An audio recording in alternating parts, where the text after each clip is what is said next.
Masu saurare Assalamu alaikum, Muhammad Anur Muhammad ne ke fatan an waye gari lafiya. A shirin namu na wannan safiya ta Lahadi za a ji cewa mahukunta a Rasha sun ce wani bam da ya fashe a wani gidan cin abinci a Moscow ya halaka mutum 3 da raunata wasu da dama. Shugaban Amurka Donald Trump ya sanar da cewa ya soke hare-haren da aka tsara kaiwa kan Iran.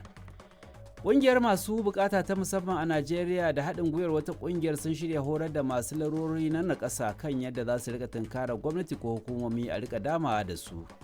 Wanda muke koyarwa su ne masu buƙata na musamman, saboda su iya su karba hancinsu daga anan gwamnati, su iya su nuna ma gwamnati ga damuwanmu, ba wai kuma muna koyar musu su je su yi tawaye ba ne. To har yau a Najeriya bayan da shugaban kasar Bola Tinubu ya fito fili ya sake jaddada aniyarsa ta neman wa'adin mulki na biyu a shekara mai zuwa, kowane kalubale ke gaban shugaban? 'Yan Najeriya da dama ba su gamsu da kamun ludayinsa ba. Suna ganin cewa mulkinsa ya jefa ƙasar nan a cikin halin kunci da taɓarɓarewar tsaro da talauci da rashin aikin yi da tsadar rayuwa.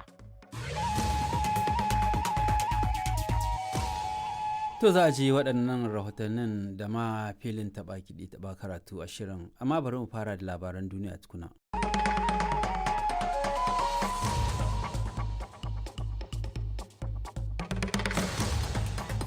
Masu saurare Assalamu alaikum, barkamu da saduwa wannan shiri na hantsi na ranar Lahadi. A cikin shirin za a ji cewa mahukunta a Rasha sun ce wani bam da ya fashe a wani gidan cin abinci a Moscow ya halaka akalla mutum 3 da raunata wasu da dama.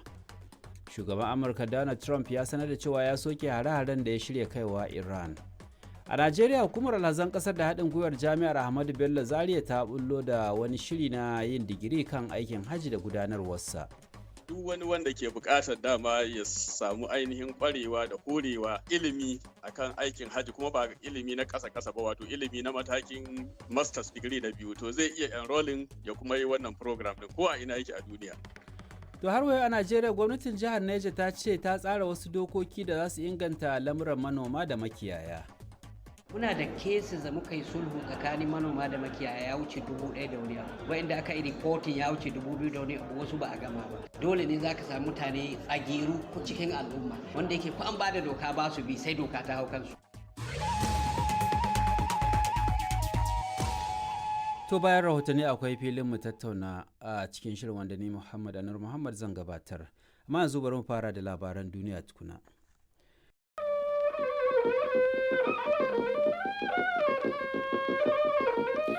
Sashen Hausa na BBC ke magana akan mita 16 da 19 da 25 da kuma a tashoshin FM a wasu kasashen Afirka har ma da shafinmu na intanet wato bbchausa.com.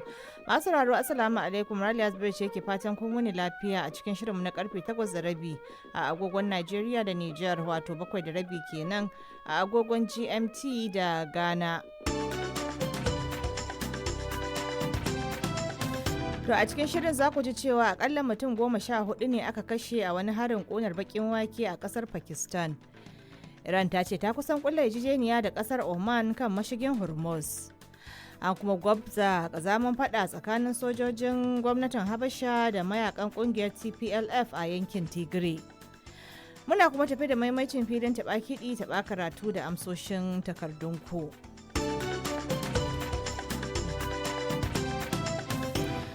Amma duk waɗannan sai bayan an sha labaran duniya. DW shirye-shiryen sashin Hausa.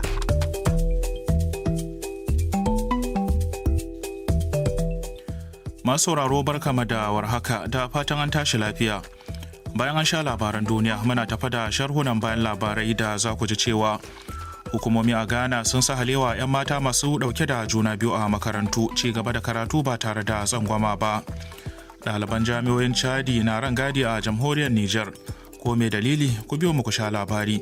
Muna kuma tafa da sharhunan jaridan Jamus kan nahiyar Afirka.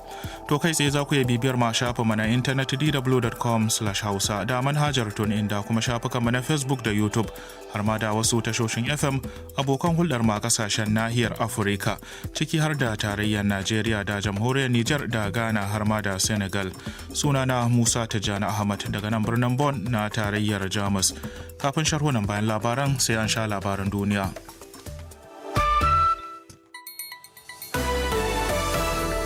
DW Labarun Duniya. Amurka ta dakatar da shirinta na kaddamar da sabbin hare-hare kan Iran. 'Yan yawon buɗe ido 13 sun mutu sakamakon hadarin jirgin sama a ƙasar Peru. A ci gaba da gasar kofin nahiyar Afirka ta mata WAFCON, Najeriya ta lallasa Zambia da ci 1 da nema. DW shirye-shiryen sashin Hausa. Masu sauraro barkama da warhaka da fatan an yana lafiya. Bayan an sha labaran duniya, muna tafa da shirye-shirye ciki har da amsoshin takardunku da shirin ku shiga kulab da abu namu, sai shirin zaɓi sanka da wasikunku masu sauraro. To kai tsaye za ku yi bibiyar ma shafinmu na intanet dw.com/hausa da manhajar TuneIn da kuma shafukanmu na Facebook da YouTube, har ma da wasu tashoshin FM abokan hulɗar ma ƙasashen nahiyar Afirka, ciki har da tarayyar Najeriya da jamhuriyar Nijar da Ghana har ma da Senegal. Sunana Musa Tijjani Ahmad daga nan birnin Bonn na tarayyar Jamus. Kafin jerin shirye-shiryen da muka tanadar muku sai an sha labaran duniya.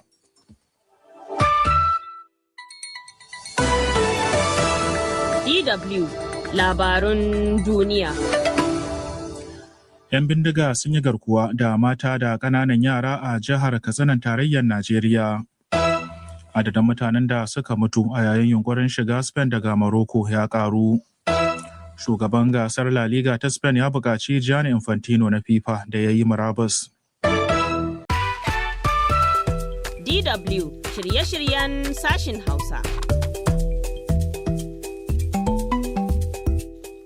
To jama'a masu sauraro Assalamu alaikum wa rahmatullahi wa barakatuhu, barkanmu da kasancewa tare a shirinmu na yamma zango na uku kuma na ƙarshe ne da shirye-shiryen sashen Hausa na DW da ke birnin Bonn a tarayyar Jamus. Sunana Binta Aliyu Zurmi kuma nake farin cikin kasancewa da ku. To bayan na gabatar da labaran duniya muna ɗauke da shirye-shirye da suka hada da shirin ra'ayin malamai da amsoshin takardunku da kuma wasiƙun da ku masu sauraro kuke aiko mana. Amma da farko ga labaran duniya.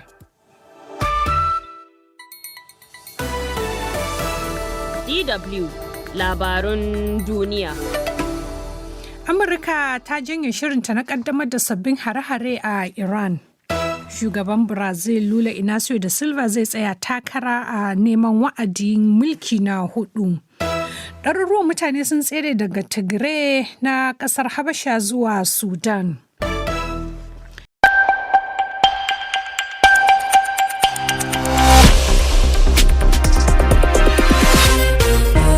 Bakwai daidai agogon Najeriya, Nijar, kamar da Chadi, 6 kenan agogon TU da Ghana. Sashen Hausa na Radio France International ake saurare kan mitoci 19 da 22. Azima Bashir Aminu. Masu sauraro barkanmu da wannan safiya ga kanin labaran. Hukumar zaɓe ta INEC a Najeriya ta wallafa sunayen 'yan takarar da za su fafata a 2027. Fada ya dawo sabo tsakanin sojin Habasha da 'yan tawayen Tigray. Shugaba Donald Trump na Amurka ya sanar da tsagaita hare-haren su kan Iran. Ta yanzu kuma ga cikakkun labaran.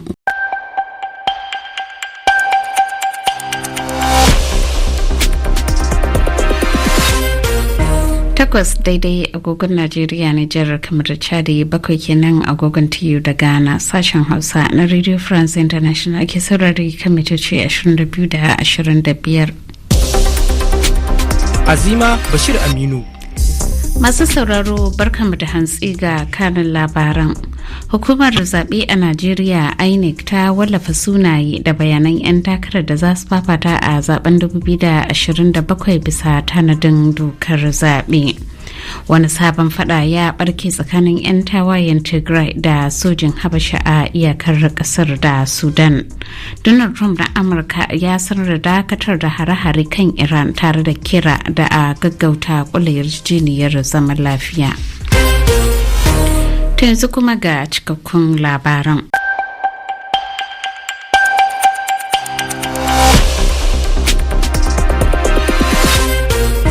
Karfe 5 cicif agogon Najeriya, Nijar, kamar da Chadi, wanda ya zo daidai kinan da karfe 4 agogon TV da na gane sashen Hausa na Radio Faransa International RFI Hausa aka lalabo akan mitoci 16 gajeren zango. Abdullahi Isa. Jama'a assalamu alaikum, barkanmu da sake saduwa ga muhimman karin labaran duniya na wannan lokaci.